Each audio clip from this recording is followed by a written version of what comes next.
Todd Talk Web is back. Hey, the topic of the day is quarterback, as it will be all this spring and all into the summer as we kind of analyze and break down who we think is going to get the quarterback spot. You know, a lot of people think it's going to be Ty Simpson, and rightfully so, because you look at how long he's been there, and you have detractors that also say, well, he couldn't beat out Milroe. Well, under Tommy Rees, Milroe got better every week, and also you could hide the failures of the offensive line because of the way Milroe could run. Now, his passing was left a lot to be desired early in the 23 season. As we got into that, it got better, and Tommy Rees was brilliant at game planning per who we played, and it just everything, and so he looked better and better and better, and sometimes in 24, he kind of took a step back, and I think some of that was having a new offensive coordinator, and the one that we had in Sheridan just wasn't the answer, and he got worse, and his decision making was not great. But we automatically assumed, hey, if Ty Simpson can't beat out Milroe, then what hope does he have? But it appears in the first big scrimmage, he threw 3 TDs to Isaiah Horton, which is very encouraging. Isaiah Horton is a big 6'4", 6'5" guy. He can run. That's encouraging. And also as well, Austin Mack is doing great things from what we're seeing, and what we're hearing now. We don't have the official stats. We're getting this stuff secondhand. But he's also doing great things. Keelan Russell is doing amazing things. But I think one of the things that we must understand is this is going to be a topic all the way through the summer. Don't be shocked if we come into the week before the actual start of the season and we don't know who the quarterback is. And there's several reasons for this. You want to be careful because you only have 3 quarterbacks on this roster. Yes, highly touted. I think any of them could right now potentially start for Alabama. The coaching staff is pushing them because just like Saban did, we want to see who can be the most consistent quarterback day in and day out. The guy who can throw an INT and then come back and throw 3 touchdowns. That's what we're looking for, right? Consistency. The guy that knows the system, the guy that can go into any environment and be very consistent in what he does and give Alabama the best chance to win. Now, there's also another little component that I'm going to get to, and that is when you only have 3 quarterbacks on the roster, you can't afford for any of them to hit the portal. As we know, this garbage portal is going to open up again after spring practice. With that being said, you don't want to lose any of these guys. I don't care who it is. I don't care if it's Ty Simpson or Austin Mack or Keelan Russell. You want to keep all 3 of the guys in the fold. Now, we do know from the official reports from like AL.com that Mack and Simpson are getting the majority of the 1-2s. They're getting the majority of the reps. Now, don't get me wrong. Keelan Russell is also getting a very hard, serious look. Now, he is a freshman. The learning curve that comes with that, you don't want to destroy a guy's confidence. That is also a factor. But I think, Greg McElroy in his podcast says, from what he knows and what he observes, that Ty Simpson is the clear quarterback, and he's hands down the leader for the front runner for the job. That is great and wonderful, but we must remember that's probably true. McElroy, he's got contacts down there. He knows what he's talking about. That's a probably true statement.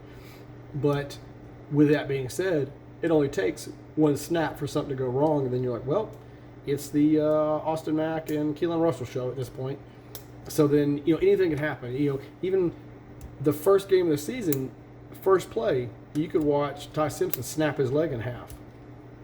God forbid. And then you're like, well, okay, buckle up. Your first and second string guys, Austin Mack, Keelan Russell. From what we know, we've already talked about rep distribution and how that goes.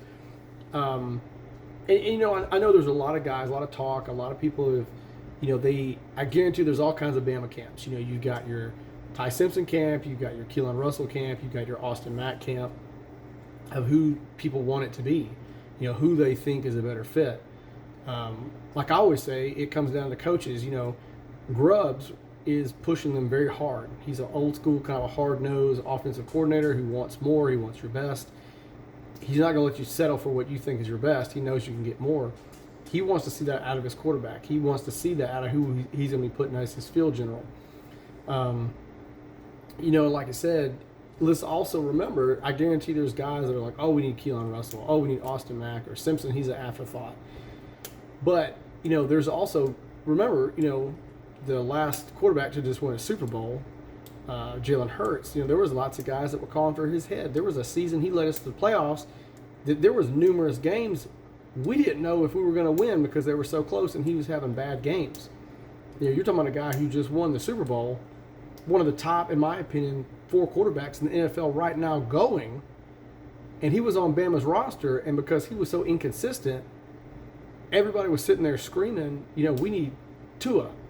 And if you remember, he got replaced in a national championship game to a freshman Tua who got it done. And don't even remember that following season, everybody's like, oh, we've got it made. We got Tua. Tua collapsed in the SEC championship game that Jalen Hurts had to come in and bail us out and win.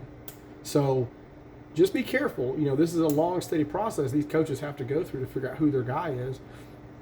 And I'm going to throw up some old school history here. If any of y'all remember, in 2014, we had Cam Sims, and people were sitting there screaming. I'll never forget this. I went to the first game of the season when they played that season. We played West Virginia, and everybody was screaming, we got to have Jake Coker. We got to have Jake Coker. Love Jake Coker, won a national championship in 2015, but Jake Coker wasn't ready. And throughout the season, when Cam Sims struggled a little bit, who was a glorified running back that was made to be our quarterback, because that's the best we had at the time, people kept screaming, get him off the field, put Jake Coker in. That wasn't the best option. The coaches knew that, but we as fans were just so fickle, we weren't ready to sit and wait out the process. So, with that being said, whoever hits that field, and I guarantee they're not really going to be given the bell cow or given the vote of confidence until after the portal is closed this spring. It's going to be who the best guy is and who the most consistent guy is, So we got to remember that. Some interesting notes that I thought was very interesting was Isaiah Horton has really taken that bell cow lead from what we're seeing in the practices, from what intel we can get. I think from the first one, they were saying he had like 3 touchdowns. They kind of asked him about the situation. Isaiah Horton said, oh, I love Ty Simpson. He was part of the reason I came to Bama, was because he was my guy at 7-on-7 camps coming out of high school. Very interesting point. That's another little breadcrumb that we're getting, that Ty Simpson, this may be his to lose. Now, anything can happen. We're still early in the process. They're going to finish up spring.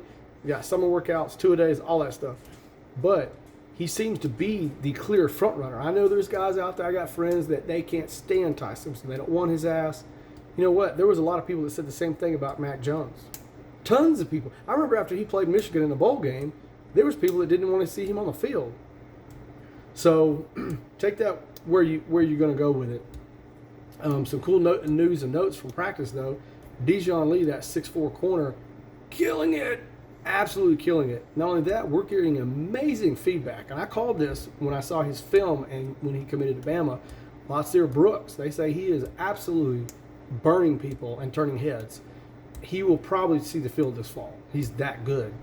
Very big standout. I said when I first saw the game footage of this kid, I said, that looks like Jalen Waddle and Devonta Smith had a kid. I mean, that's literally what he looks like. Phenomenal receiver, it looks like we got at Bama. And a very big get. Underrated, actually, I think, coming out of high school. But that's what we got for news and notes of practice. I'll keep you informed when I find anything else out. And as always, Tide Talk Web is out.